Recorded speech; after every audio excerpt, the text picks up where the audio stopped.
we've seen some awful images, apartment blocks hit, civilians covered in blood.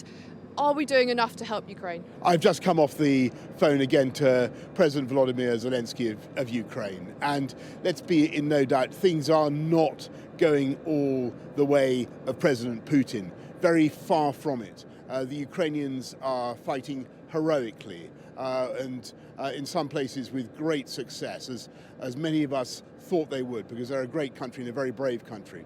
But as you rightly point out, there are some terrible atrocities being committed, and there will be some very grim days ahead for Ukraine. We've got to do everything we can to change the heavy odds that Ukraine faces and to help them. And so that's why we're sending humanitarian supplies, we're sending financial supplies and military supplies as well. I think it's very important that we do that. The UK was the first European country to send military aid to Ukraine.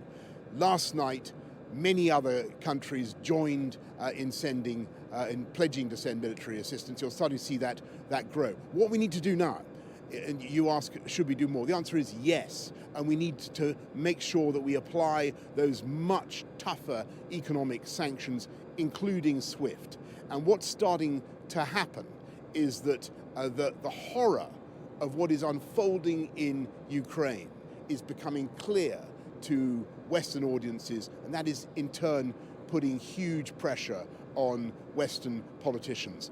We've got to act together, and we've got to do more. Why aren't we taking refugees like some other countries? Of course we're going to take refugees. This country's had a historic and proud role in taking refugees from all conflicts. And if you think what we did in Afghanistan, for instance, the UK was way out in front. I'm aware that there's some fake news on the internet about that, and I really want to knock that on the head. The UK is way out in front in our willingness to help with refugees. We've sent 1,000 troops to the theatre to be ready to help with the influx, and of course we will help people fleeing in fear of their lives. Do you think diplomacy is dead now? Should we face facts that all the diplomacy that was done by Europe seemingly has had little effect? I think we have to face the hideous reality that the diplomacy, as far as President Putin was concerned, was a charade. He never really intended to alter his course.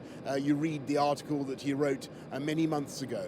It was clear that he's attached to a weird, semi-mystical view of Ukraine as part of Russia. And that is a view that the Ukrainian people fervently, passionately reject. And they're showing that they will fight to reject it. Our job now is to help them, to help change the very heavy odds that they face. And that's why we're sending the support that we are. You mentioned SWIFT. Do we need to do more to push other countries to ban Russia from the SWIFT banking system? I think that what you've seen just today is more countries joining the call of the UK to use SWIFT. SWIFT is the mechanism that stops people making payments to Vladimir Putin's Russia. It's incredibly important for tightening the ligature, the economic ligature around the Putin regime. And today you've seen more and more countries, France and others, coming forward to say that they will not block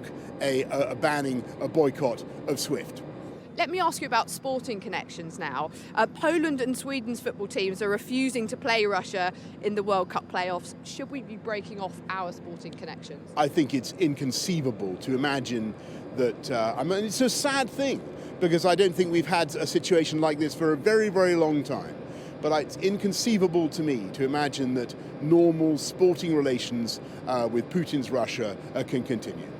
And is it frustrating that some countries like China abstained rather than voting to condemn this illegal invasion at the UN Security Council?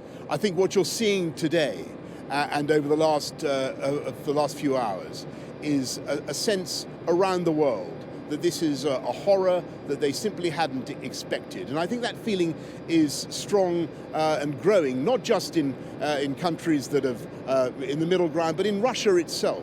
you're starting to see that feeling that this is something unconscionable. So I think that in countries that have been apathetic on this issue so far, a sense of outrage and disgust is growing at what the Putin regime is doing in Ukraine. In the meantime, the UK is going to do everything we can to help and support our friends in Ukraine.